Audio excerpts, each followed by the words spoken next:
6 April Mahashtami Mahanavami पुष्य नक्षत्र एवं यह चैत्र नवरात्रि समय यही दिन जदि आपण किसी छोट उपचार करती आमे झील मानक खाइबा को देउ यह निश्चित भाव में करंतु। खीरी भोग माँ को लगांतु एवं खीरी रे किछि गुड़ निश्चित भाव में पकेबे।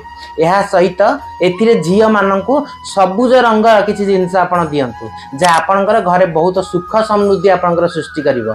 पुष्य नक्षत्र बहुत शक्तिशाली समय यही समय रे एक छोट उपचार करने को भूलिबेनी। गोटे रूपा कॉइन किणिकी जदि आणुचंती एई अष्टमी नवमी रे पूरा वर्ष सारा पई केबे सुख समृद्धि आपन ठारू जीवनी।